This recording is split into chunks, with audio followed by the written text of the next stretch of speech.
J'ai tué Antonio. J'ai tué Antonio. Je pleure à chaudes larmes. Je suis un criminel. J'ai tué Antonio, le coq de Sofia. Une chance que c'est juste un coq parce que j'irai directement en prison. Calme-toi, Lolo.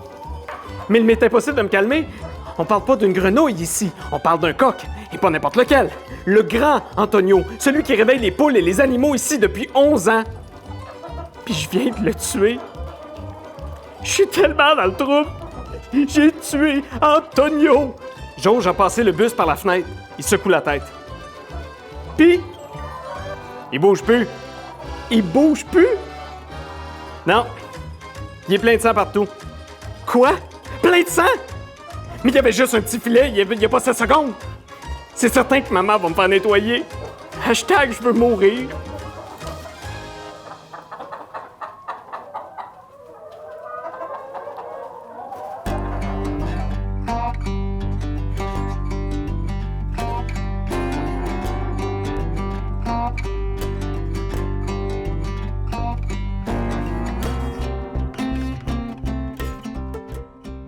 L'autrice de cette capsule, c'est Caroline Héroux. Elle est productrice, elle est scénariste également, notamment pour des films à succès comme À vos marques, Prêt-Partez 1 et 2, Louis Cyr également. Et elle a écrit une série qui est un succès monstre chez les adolescents, Défense d'entrée, qui est rendue au 13e tome, si je ne m'abuse. Madame Héroux, bonjour. Bonjour. Comment ça va? Ça va bien vous-même? Ça va très bien, merci. Comment vous expliquez ce succès monstre, justement, de cette série Défense d'entrée, qui avait un penchant masculin et qui est maintenant un penchant féminin? Vous produisez quand même de façon assez rapide. Comment vous expliquez ce succès-là? En fait, je pense que je dis toujours que j'ai pas vraiment de mérite parce que la bonne idée que j'ai eue a été de faire corriger par mon fils de 11 ans à l'époque. Aujourd'hui, il a 17 ans. Mais à l'époque, quand on a commencé, je le faisais corriger les textes que j'écrivais. Donc, on développait les histoires ensemble. Après ça, je partais de mon côté, j'écrivais, puis il me corrigeait en me disant « Maman, un enfant de mon âge, on pense pas comme ça, on dirait pas, mettons, telle expression et tout ça. » Donc, je pense que c'est un peu ça qui fait que les jeunes s'identifient autant au personnage de Lolo. En d'autres mots, votre garçon qui est Charles Olivier, qui a beaucoup collaboré, c'était un peu comme le département recherche et développement de votre démarche artistique, dans le fond. Exactement ça. Puis, dites-moi justement, j'ai lu dans des entrevues que, dans le fond, c'était pour lui instaurer ou lui insuffler un amour de la lecture. Ça semble avoir fonctionné, je ne m'abuse?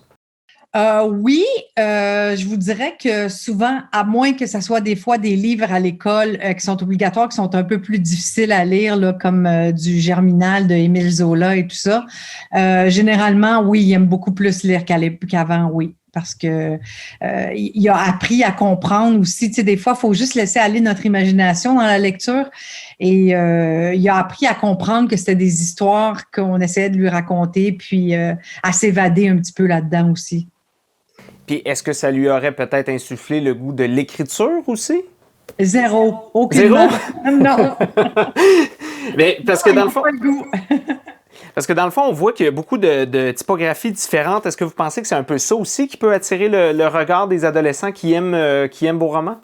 Oui, je pense que c'est je pense que c'est un petit peu de tout mis ensemble. Et la raison pour laquelle j'ai fait ça comme ça à l'époque, c'est que, je dis à l'époque, mais dans le fond, je fais tous les romans de défense d'entrée comme ça, c'est que c'était un peu pour faire une transition entre la BD et le roman traditionnel.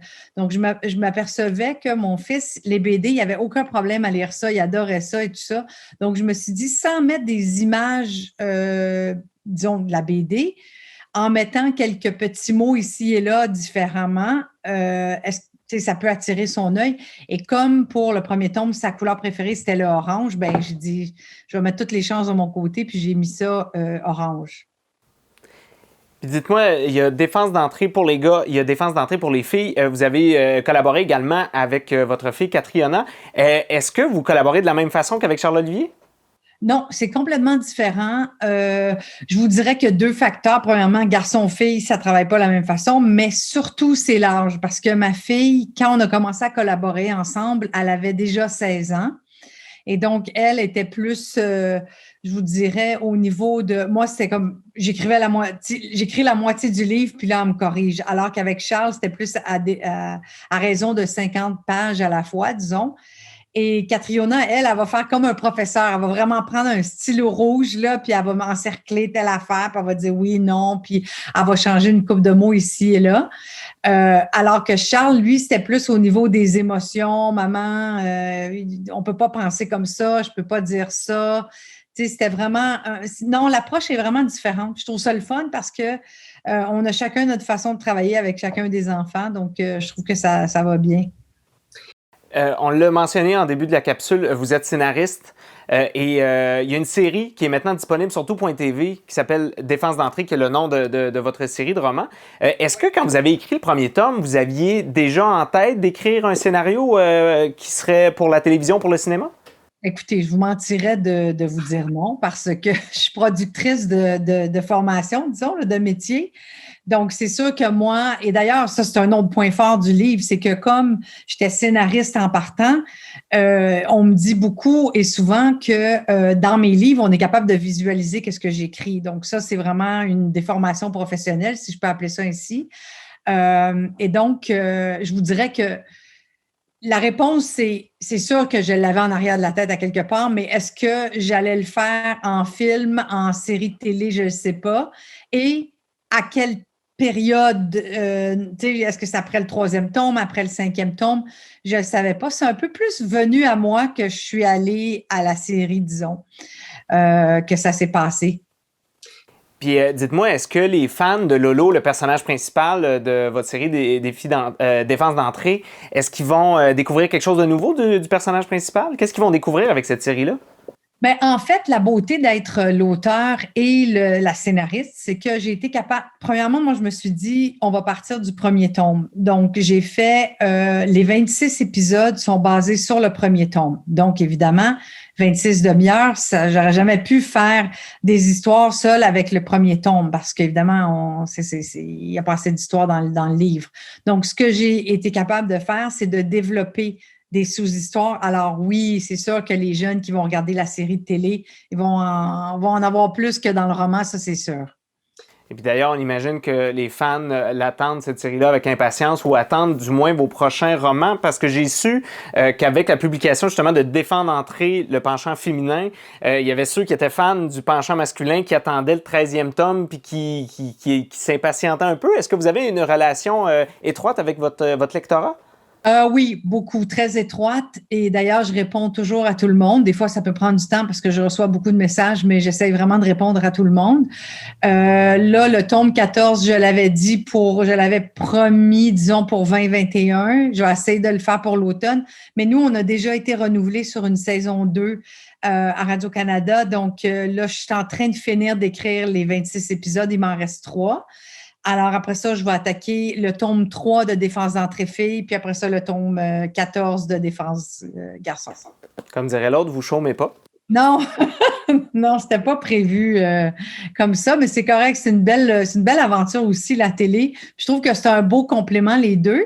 Et là, la série est en ondes depuis quelques semaines sur Tout TV, sur l'Extra.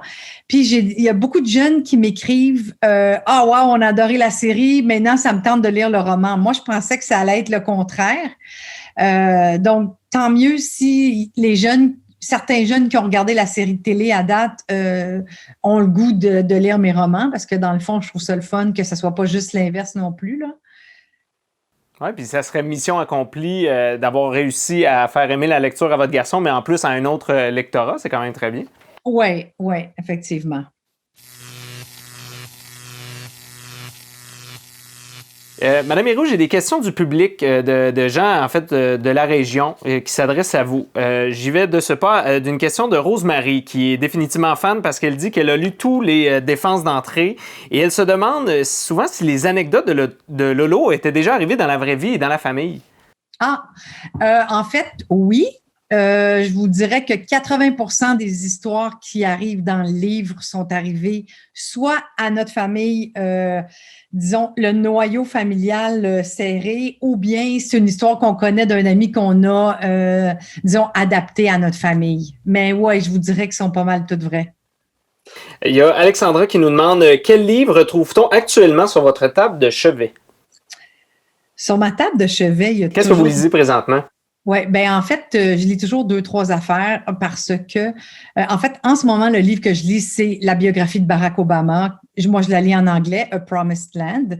Donc, je suis en train de lire ça. Mais là, comme ça fait 1 an et demi que j'ai pas voyagé et que je suis une adepte des voyages, je suis abonnée à la revue Condé Nast Traveler. Et donc, il y a toujours un Condé Nast Traveler qui traîne pas loin. Puis des fois, quand j'ai pas envie de lire, je lis un article du magazine. Donc, je vous dirais que ça traîne toujours autour de mon lit. Mais en ce moment, c'est j'adore les biographies. Donc, j'ai lu celle d'avant, c'était celle de Michelle Obama qui est sortie pas longtemps avant. J'ai lu, souvent les athlètes professionnels aussi, j'aime ça, lire et connaître leur parcours. Puis là, je suis dans Barack Obama. Est-ce que je vais bifurquer sur une autre question, une sous-question à cette question-là, en fait. Est-ce qu'il y a une biographie qui vous a particulièrement marqué ou qui a teinté un petit peu votre démarche artistique, par exemple?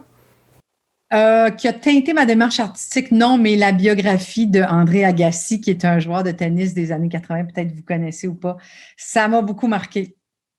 Il y a eu un beau parcours, puis on comprend pourquoi cet homme-là n'a jamais vraiment aimé jouer au tennis parce qu'il se faisait trop forcer par son père.